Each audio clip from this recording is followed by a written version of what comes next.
रिश्तों की उलझन। अधर्व एक सुलझा हुआ और जिम्मेदार युवक जिसने कुछ साल पहले बड़ी बहन काव्या से सगाई की थी। काव्या बड़ी बहन समझदार लेकिन अपने कैरियर में व्यस्त, ईशानी छोटी बहन मासूम दिल से सोचने वाली और अधर्व की सच्ची प्रेमिका बन जाती है। काव्या और अधर्व की सगाई पूरे परिवार की मर्जी से हुई थी। दोनों पढ़े लिखे थे, कैरियर ओरिएंटेड थे और एक दूसरे को अच्छे से समझते थे। लेकिन सगाई के बाद काव्या को एक बड़ी कंपनी में विदेश जाने का मौका मिला। उसने अधर्व से वादा किया कि वो लौटते ही शादी करेगी। इधर अधर्व अक्सर काव्या के घर आता, जहां उसकी मुलाकात ईशानी से होती रही।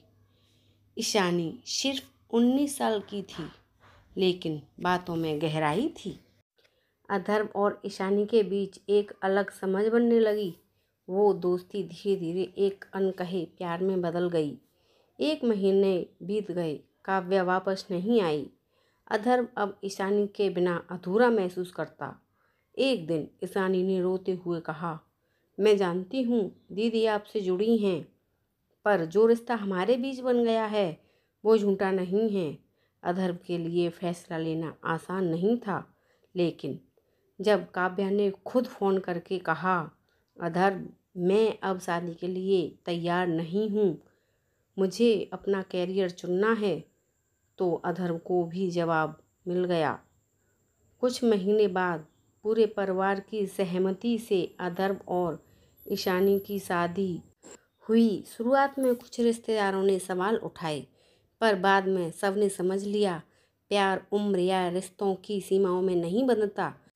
ईशानी और अधर्व अब एक दूसरे के प्यार में डूब चुके थे, लेकिन दिल का बोझ दोनों के अंदर बढ़ता जा रहा था।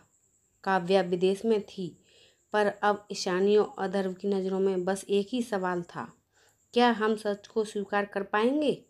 एक शाम काव्या लौट आई। उसके चेहरे पर थकावट थी, पर आंखों में पुरानी चमक। घर में माहौल थोड़ा बदला बदला था। ईशानी का व्यवहार उससे थोड़ा झिझका हुआ था। रात को जब तीनों एक ही छत के नीचे बैठे तो अचानक अधर्व ने गहरी सांस लेकर कहा, काव्या मुझे तुमसे एक ज़रूरी बात करनी है। काव्या ने मुस्कुराते हुए कहा, बोलो अधर्व, क्या हुआ। अधर्व की आवाज़ कांप गई।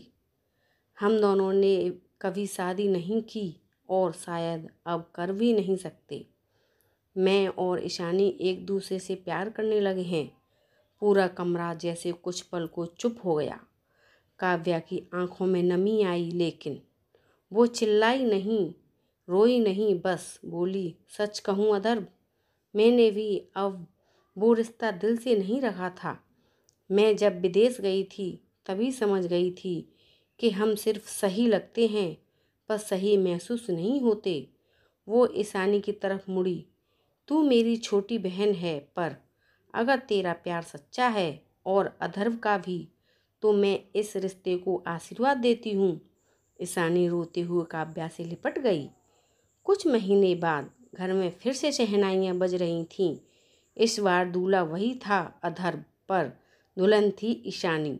और सबसे पहले जिस हाथ ने उन्हें जयमाला पहनाई थी वो थी काव्या, एक बहन जिसने खुद को पीछे रखकर 2 दिलों को मिलाया। शादी के बाद ईशानी और अधर्व की जिंदगी शुरू हो चुकी थी। घर में प्यार था, मगर बाहर जजमेंट भरी निगाहें थीं। कुछ रिश्तेदार अब भी फुसफुसाते थे, बड़ी बहन के मंगलतर से छोटी बहन की शादी, ये कैसा रिश्ता है। कुछ लोगों ने अधर्व पर उंगली उठाई, कहीं ये पहले से ही चल तो नहीं रहा था। यह सुनकर ईशानी टूटने लगी। उसे लगता था जैसे हर खुशी पर एक परछाई है।